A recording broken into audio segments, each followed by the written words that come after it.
시간에는 하나님 나라의 확장이라는 제목으로 우리가 함께 하나님의 말씀 나누도록 하겠습니다.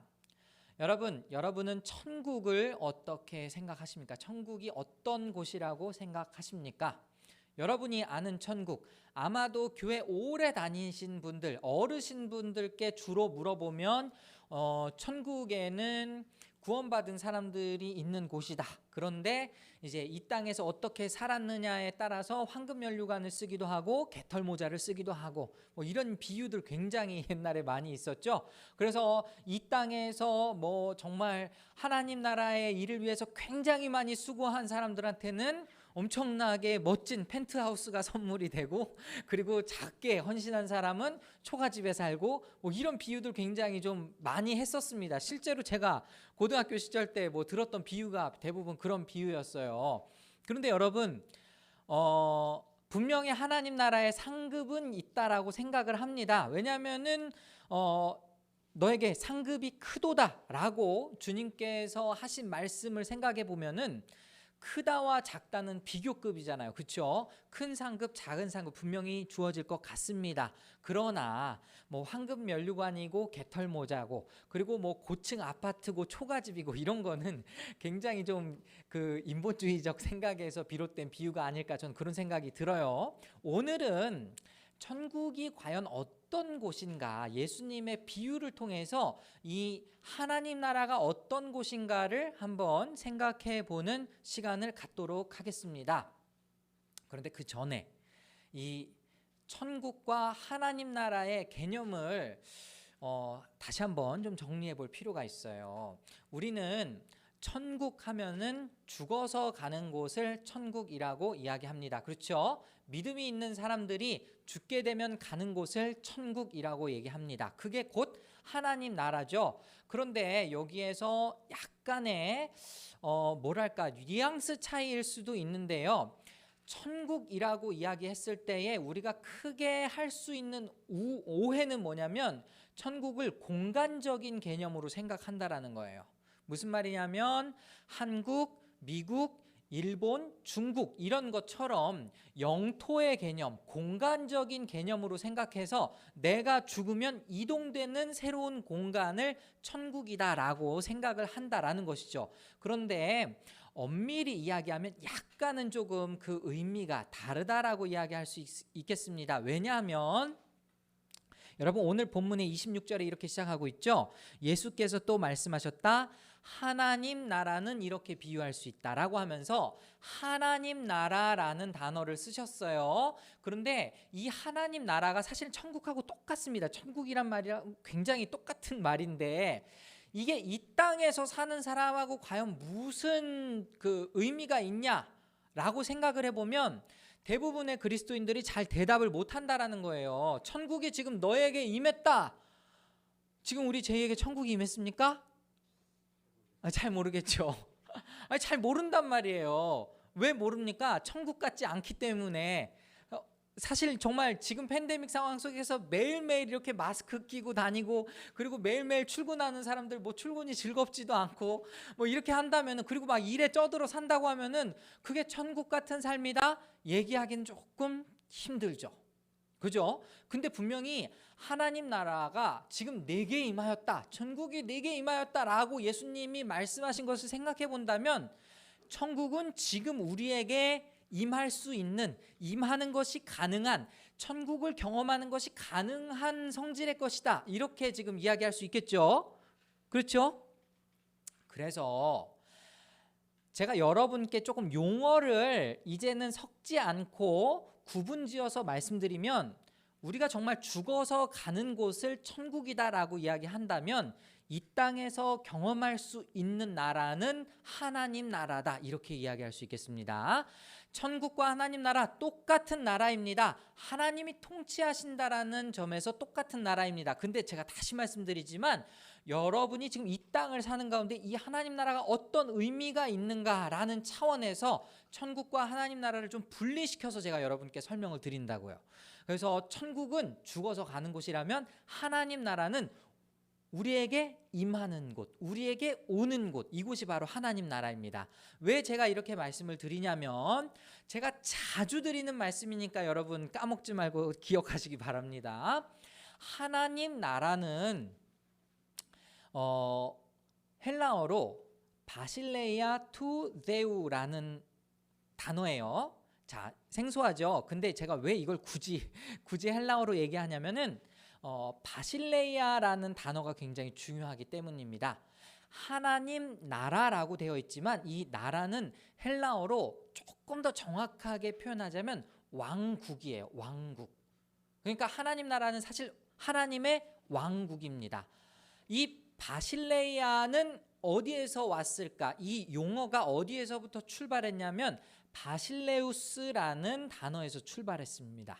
바실레우스라는 단어의 뜻은 통치하다라는 뜻이에요. 자, 우리 어린이 친구들도 있으니까 제가 조금 더 쉽게 말씀드릴게요. 왕국이 곧 나라입니다. 왕국이 곧 나라예요. 그럼 왕국의 뜻은 뭐냐면 그 왕이 통치하는 영역이 바로 왕국입니다. 아셨죠? 자, 그럼 하나님 나라는 어떤 나라입니까? 하나님이 통치하시는 영역이 바로 하나님 나라입니다. 맞죠? 이해하셨죠?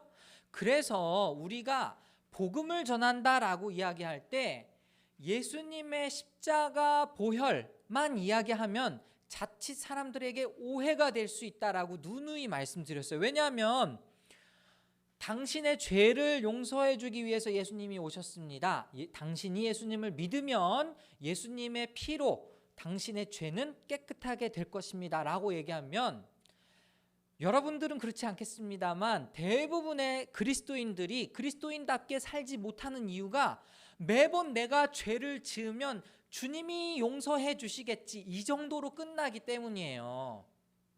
예수님이 우리의 죄를 용서해 주시는 분 맞습니다. 그런데 그 이후의 삶을 그럼 어떻게 살 것이냐라는 그 고민거리를 우리에게 질문을 던졌을 때 우리는 하나님의 통치를 받고 살아야 한다가 정답입니다. 이해하셨죠? 그래서 복음은 단순히 예수님의 구원 사건을 의미하는 것이 아니라 예수님이 가져다 준 그 구원 사건을 통해서 우리에게 무슨 일이 일어났는가? 바로 하나님의 통치가 일어나게 되었다. 이게 굉장히 놀라운 사건이고 이게 곧 복음이다라는 거예요. 자, 이걸 저 혼자만 주장하고 있느냐? 아닙니다. 여러분 이사야서 52장 7절을 한번 가보시겠습니다. 제가 자주 써먹는 구절인데요. 자, 이사야서 52장 7절 한번 같이 읽어보겠습니다. 시작. 놀랍고도 반가워라. 희소식을 전하려고 산을 넘어 달려오는 저 발이여. 평화가 왔다고 외치며 복된 희소식을 전하는구나. 구원이 이르렀다고 선포하면서 시온을 보고 이르기를 너희 하나님께서 통치하신다 하는구나. 자, 화면 계속 보여주시고요. 여기 보시면은 평화가 왔다고 외치며 복된 희소식을 전하는구나. 지금 복된 희소식이 두 글자로 하면 뭡니까? 복음입니다. 그런데 지금 이 복음이 이 이사야서 52장 7절에서 어떻게 정의되고 있죠? 너의 하나님께서 통치하신다라는 소식이 바로 복된 소식이에요. 지금 이 본문의 말씀을 보면 그렇죠? 자, 이게 복음일 수밖에 없었던 이유는 이스라엘 백성들이 이사야 시대 당시에 바벨론 유수, 즉 바벨론의 포로가 되고 그러니까 이방 나라의 포로가 되어서 다른 나라 왕의 통치를 받고 있으니까 자기네 영토를 잃어버린 것도 중요하지만 자기네 하나님의 통치를 받지 못하는 것에 대한 원망과 안타까움이 있었단 말이에요. 그래서 그들에게 복된 소식은 바로 하나님이 통치하신다라는 소식이었습니다. 신약 시대도 마찬가지죠. 유대인들은 로마의 압제를 받고 있었습니다. 로마의 통치를 받고 있었어요. 그런데 그들에게 새로운 복된 소식은 뭐냐면 이제 하나님이 통치하시는 시대가 온다라는 것이 바로 복된 소식이었다라는 것이죠. 제가 왜 이것을 길게 말씀드리냐면 오늘 본문의 말씀을 천국 비유라고 해서 우리가 죽어서 가게 될 그 천국을 상상하면서 이 말씀을 읽으면 오해하기 때문입니다. 오늘 본문의 말씀은 제가 이해하기로 통치의 영역이 확장되어지고 그 확장되어지는 그 모든 과정을 하나님께서 주관하고 계시기 때문에 우리가 어떻게 막을 수 없는 성격의 것이라는 것을 이야기해 주고 있어요. 그리고 또 하나, 하나님 나라는 커지고 커지고 엄청나게 커져서 마침내 완성의 때가 올 것이다 라는 것을 오늘 이 비유의 말씀이 증거해 주고 있다 이 말입니다. 자, 이제 본문의 말씀 본격적으로 한번 보시겠습니다. 자, 26절 아까 봤죠? 이제 하나님 나라는 이렇게 비유할 수 있다 하면서 어떤 사람이 땅에 씨를 뿌려 놓고 밤낮 자고 일어나고 하는 사이에 그 씨에서 싹이 나고 자라지만 그 사람은 어떻게 그렇게 되는지를 알지 못한다. 여기서 등장인물이 하나 나오죠. 누굽니까? 밭에 어떤 사람이 땅에 씨를 뿌린다라고 하면서 어떤 사람이 등장합니다. 그래서 잠깐 여러분이 헷갈릴 수가 있어요. 뭐냐면은 하나님 나라는 이렇게 비유할 수 있다라고 하면서 도대체 하나님 나라의 비유가 이 사람을 대상으로 한 건지 씨를 대상으로 한 건지 이게 좀 약간 헷갈릴 수 있거든요. 저만 헷갈린가요? 자, 근데 자, 밑에 또 보십시오. 27절. 밤낮 자고 일어나고 하는 사이에 그 씨에서 싹이 나고 자라지만 그 사람은 어떻게 그렇게 되는지를 알지 못한다. 땅이 저절로 열매를 맺게 하는데 처음에는 싹을 내고 그 다음에는 이삭을 내고 또 그 다음에는 이삭의 알찬 나달을 낸다. 열매가 익으면 곧 낫을 된다. 추수 때가 왔기 때문이다 하면서 사실 여기에서 씨를 뿌린 사람은 주변부로 밀려나게 됩니다. 다시 말씀드리면 이 천국 비유를 읽을 때 하나님 나라의 비유를 읽을 때 오해하시면 안 되는 건 지금 하나님 나라는 마치 어떤 사람과 같다라는 얘기를 하는 게 아니고요. 하나님 나라는 마치 이 아무도 모르게 저절로 자라는 씨와 같다라는 걸 지금 이야기하는 거예요. 그래서 우리는 지금 이 씨를 주목해서 봐야 합니다. 근데 이 씨의 특징이 뭐죠? 일단 씨는 누군가가 뿌렸어요. 그런데 씨를 땅에 뿌리니까 갑자기 어느 날 싹이 돋고 그리고 여기에 순서가 어떻게 되었습니까? 싹을 내고 이삭을 내고 알찬 나달을 낸다. 여러분 지금은요 우리가 이 식물이 광합성 작용을 해서 햇빛과 물을 필요로 하고 그게 과학적으로 어떻게 작용을 해가지고 이렇게 큰다라는 거 다 알죠. 그런데 이 당시 이 말씀을 듣던 사람들의 입장에서는 땅에 떨어진 씨가 자라나서 싹이 되고 그리고 나무 줄기가 되고 열매가 되는 것이 사실 굉장히 신비로운 것 중에 하나였습니다. 아무렇지도 않게 그냥 생각하면은 당연히 씨가 떨어졌으니까 거기에서 막 자라는 거지 이렇게 생각할 수 있겠지만은 그냥 한편으로 생각하면 어떻게 그렇게 조그만 씨앗이 이렇게 커서 막 이파리도 생기고 열매도 맺을 수 있는 거지? 이 사람들 입장에서 너무 신기했어요. 다시 말하면 저절로 성장을 하더라라는 거예요. 자고 일어났더니 또 커져 있고 자고 일어났더니 또 커져 있고 굉장히 신비롭게 느껴졌더라 이 말입니다.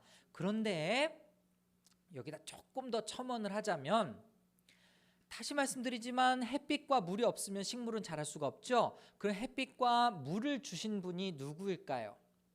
이따가 살펴보겠지만 이른 비와 늦은 비를 내려주시는 그 하나님이 아니고서는 씨는 자랄 수가 없습니다. 그죠? 여기에서 하나님의 주권적인 섭리가 나오는 거예요. 사람이 어떻게 해서 이 씨가 막 자라는 것을 막을 수가 없습니다. 이 씨가 그냥 스스로 막 자라나고 있어요. 천국이 마치 이와 같다라는 거예요. 사람이 어떻게 하는 것과 상관이 없이 이 하나님 나라는 점점 더 확장되게 되어 있습니다. 그런데 확장되다가 그러면 언제까지 확장될 것이냐? 마지막이 묘사되고 있는데 자 29절 한번 보실까요? 열매가 익으면 곧 낫을 된다. 추수 때가 왔기 때문이다. 이렇게 지금 마무리 짓고 있거든요. 그런데 여러분 굉장히 놀라운 말씀입니다. 이게 왜 놀랍냐면요. 예수님은 지금 천국을 비유로 말씀해 주시고 계시잖아요. 그런데 이 비유가 진짜 실현이 되는 곳이 있어요. 어디인지 아십니까? 물론 이것도 환상이긴 하지만 요한계시록에 등장합니다.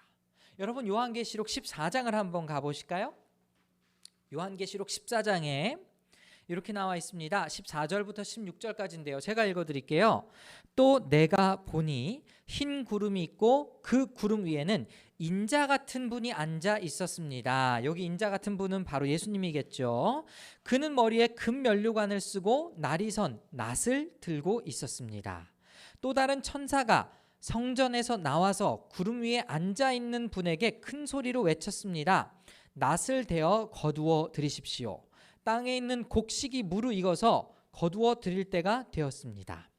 그러자 구름 위에 앉은 분이 낫을 땅에 휘둘러서 땅에 있는 곡식을 거두어 드렸습니다.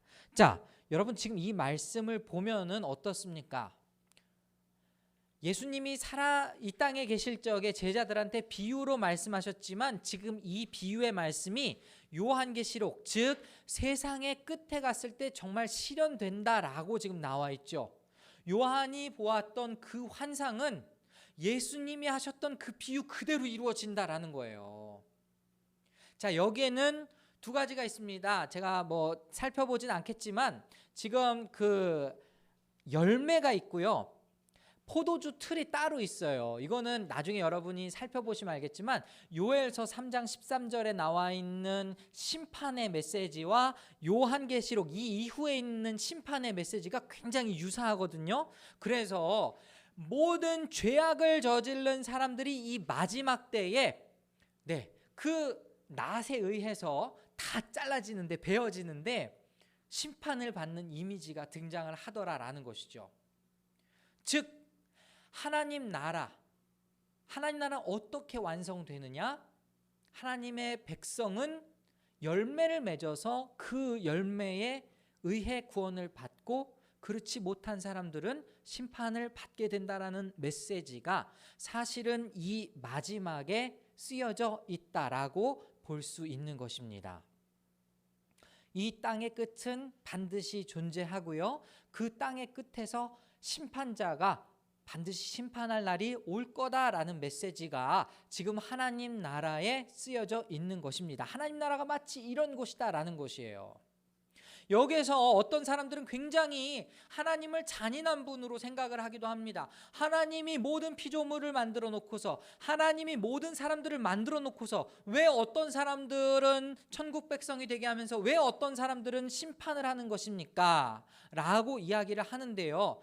여러분 하나님의 성품은 정의와 사랑이 함께 갑니다. 하나님은 공의로우신 분이시고요. 하나님은 동시에 사랑이 많으신 분입니다.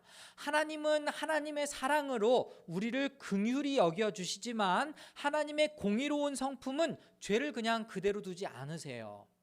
자, 여러분 죄를 그대로 둔다고 죄가 있다고 해서 내 자녀인데 죄를 지었다고 해서 그냥 그대로 내버려 두면 어떻게 되겠습니까? 죄가 죄인지 모르고 그냥 잘못된 길로 가겠죠. 그렇기 때문에 심판이 반드시 있을 수밖에 없다라는 것입니다. 하나님 나라는 이와 같습니다. 자, 그럼 여기에서 우리가 이 씨가 무엇인지를 또 한번 생각을 해볼 필요가 있어요. 씨가 저절로 자란다고 했는데 이 씨는 도대체 무엇일까? 오늘 본문 마가복음 4장에 처음 시작할 때 여러분 그 4가지 땅에 뿌려진 씨앗 비유 다들 아마 아실 거예요. 그죠?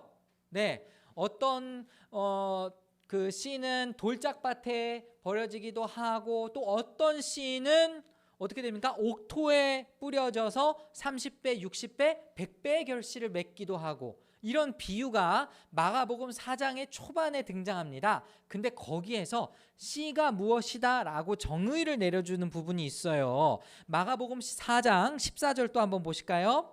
자, 마가복음 4장 14절에는 이렇게 나와 있죠. 씨를 뿌리는 사람은 말씀을 뿌리는 것이다. 여기서도 사람에는 관심이 없습니다.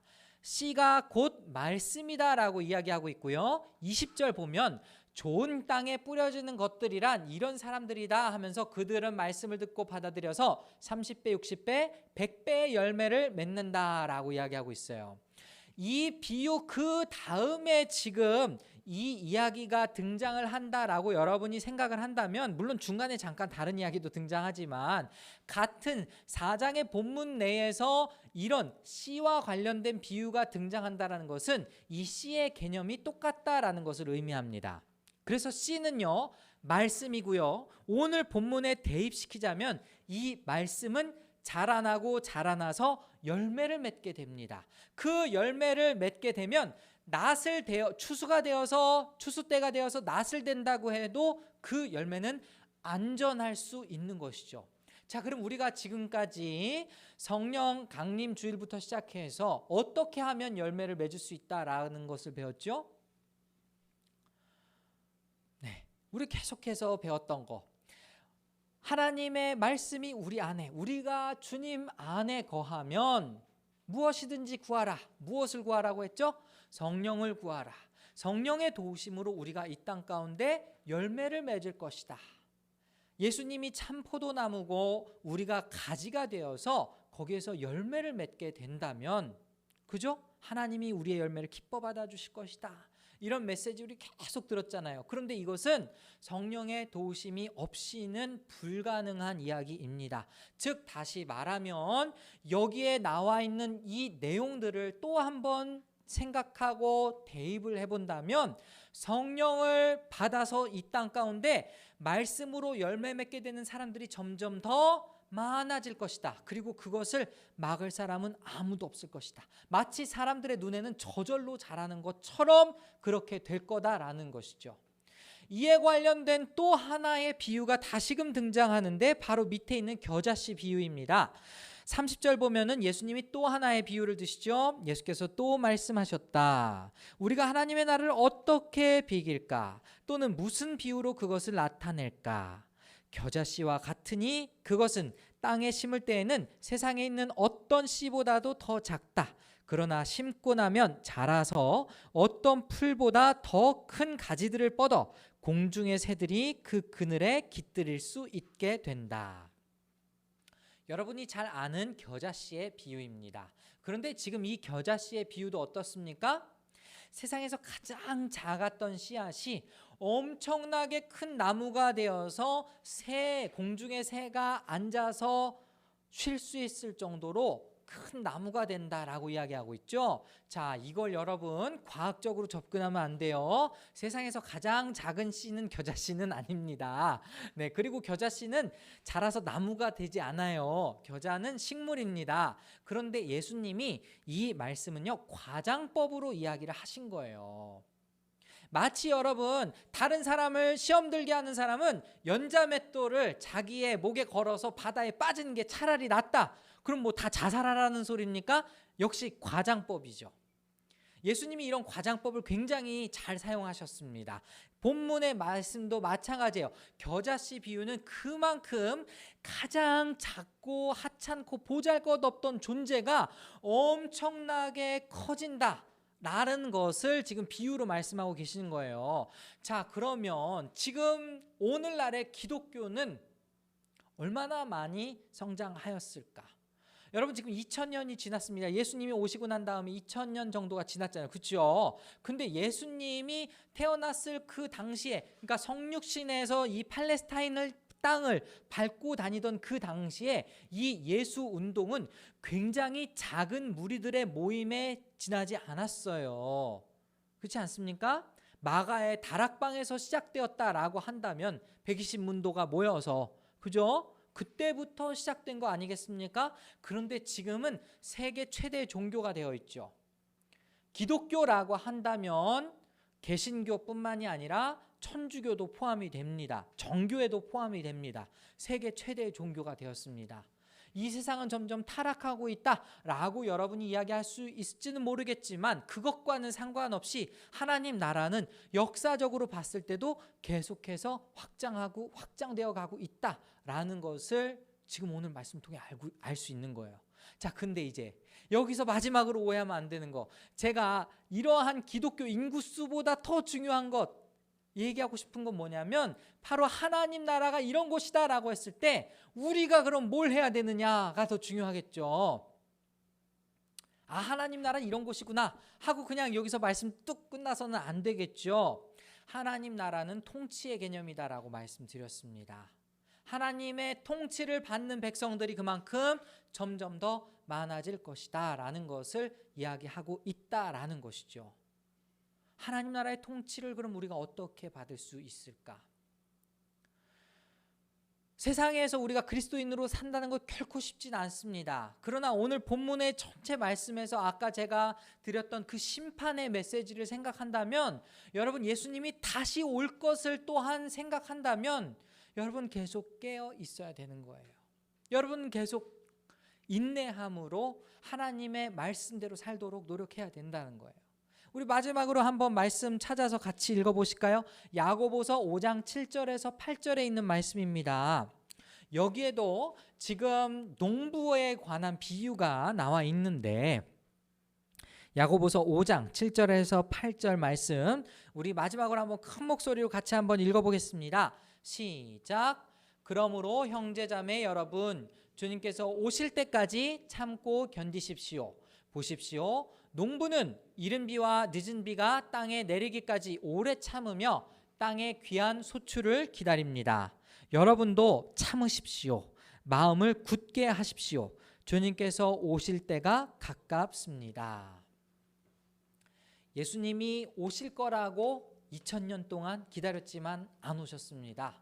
2000년을 기다렸는데 우리가 살고 있는 이 인생, 길어봐야 100살, 120살, 120살, 120년이라는 세월과 2000년 비교할 수 있겠습니까? 지금까지 오랜 세월 동안 우리 인류는 예수님이 오시기까지 인내하며 기다렸어요. 그분은 반드시 오실 겁니다. 오늘 예수님의 비유를 통해서도 알 수 있지만 마지막 심판의 때는 반드시 올 거고요. 여기에서 알 수 있는 것, 아까 요한계시록의 말씀과 더불어서 또 여러분에게 다시 한번 드리고 싶은 말씀은, 다시 그분은 꼭 오신다라는 거예요. 그분은 그분의 뜻대로, 그분의 시간표대로 분명히 이 하나님 나라를 확장시키고 계십니다. 우리의 눈에는 더디게 느껴질지 몰라도 하나님은 하나님의 방법대로 계속 그것을 이루어 가신다라는 거예요. 하나님의 말씀이 땅에 떨어지면요, 우리의 마음밭에 심겨지면요, 그것은 어쩌면 30배, 60배, 100배 말도 안 되는 양의 엄청난 열매를 맺게 되는 그런 결과를 가져다 줄지도 몰라요. 분명한 것은 그렇게 함으로 우리가 기다려야 된다라는 것입니다. 하나님 나라는 지금도 확장되고 있습니다. 그럼 지금도 확장되는 그 하나님 나라를 마냥 우리가 보고 있을 것인가? 아니죠. 우리도 그 나라에 참여해야 하겠습니다. 그 나라에 참여하는 방법은 우리가 하나님 나라의 통치를 받는 것입니다. 특별히 전 여러분에게 인내라는 단어를 오늘 여러분께 꼭 드리고 싶습니다. 여러분, 기독교의 최고의 열매는 저는 인내라고 생각해요. 그리스도인들이 되고 난 다음에 가질 수 있는 최고의 열매는 인내라고 생각해요. 변화되지 않는 사람들을 끝까지 붙들고 함께 갈 수 있는 인내. 내 죄가 바뀌지 않지만, 내 죄의 성향이 바뀌지 않지만 언젠가는 바뀌겠지라는 그런 소망으로 오늘도 죄와 싸울 수 있는 인내. 이 세상이 너무 불합리하게 느껴지고 정말 법과 통치 질서가 엉망인 것처럼 느껴져도 마침내 하나님의 나라, 하나님의 주권이 내가 살고 있는 이 땅에까지 미칠 것이다라는 것을 믿고 기다리는 그 인내. 여러분, 이 인내의 열매를 꼭 맺으시기 바랍니다. 내 뜻대로 되지 않는다고 해서 하나님이 가만히 계시는 것이 아니에요. 내 뜻대로 되지 않는다고 화내는 것은 그것이 자기 의라는 것을 입증하는 또 다른 증거일 뿐입니다. 내가 원하는 대로 되지 않는다고 그렇게 하나님한테 원망할 수 있을지는 모르겠지만, 그것을 가지고 자칫 여러분이 하나님 앞에 실수할 수도 있는 거예요. 하나님은 하나님의 방법대로, 마치 우리의 눈에는 어느샌가 싹이 생기고 이파리가 되고 나무 줄기가 되고 열매가 맺는 것처럼 언제 이렇게 되었지? 라고 하는 것처럼 분명히 하나님 나라는 그렇게 임하게 될 것입니다. 이 소망을 여러분 절대 놓치지 마시고 이 땅을 사는 가운데 인내를 통해서 다시 오실 주님을 예비하는 그런 우리 모두가 될 수 있기를 소망합니다.